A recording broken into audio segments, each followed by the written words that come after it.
వల్లభనేని వంశీకి ఏపీ హైకోర్టులో ఎదురు దెబ్బ తగిలింది. టీడీపీ ఆఫీస్పై దాడి కేసులో ముందస్తు బెయిల్ పిటిషన్ డిస్మిస్ చేసింది హైకోర్టు. దీనిపై గతంలో విచారణ జరిపి తీర్పును రిజర్వ్ చేసిన హైకోర్టు తాజాగా దాన్ని డిస్మిస్ చేసింది. ఇప్పటికే టీడీపీ ఆఫీస్పై దాడికి సంబంధించి సత్యవర్ధన్ను కిడ్నాప్ చేశారని దాఖలైన కేసులో వంశీ జైల్లో ఉన్నారు.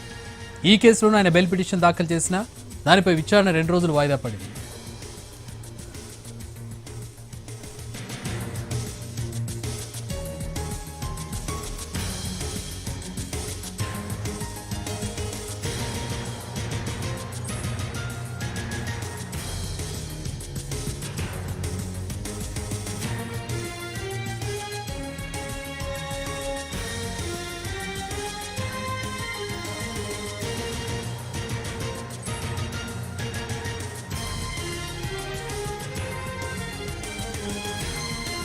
వల్లభనేని వంశీకి ముందస్తు బెయిల్ డిస్మిస్ చేసింది ఏపీ హైకోర్టు.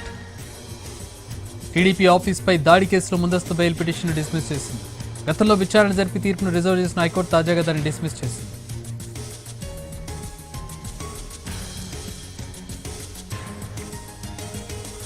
ఇక సత్యవర్ధన్ కిడ్నాప్ కేసులో ఆయన బెయిల్ పిటిషన్ వేశారు మరొకటి.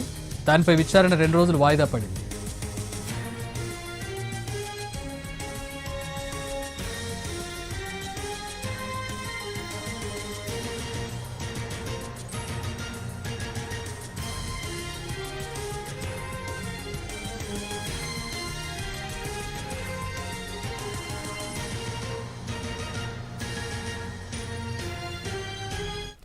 మా ప్రతినిధి శ్రీకాంత్ జాయిన్ అవుతూ ఉన్నారు. వల్లభనేని వంశీ బెయిల్ పిటిషన్ కి సంబంధించి మరిన్ని వివరాలు తెలుసుకుందాం. Srikanth,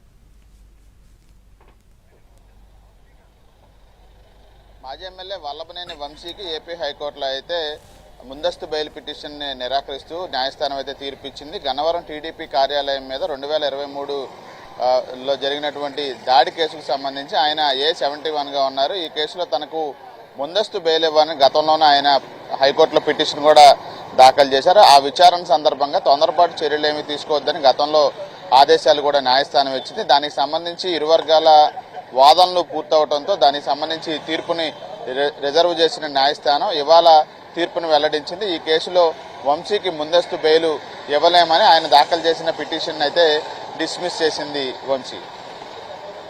Chakri. All right, thanks for the update Srikanth.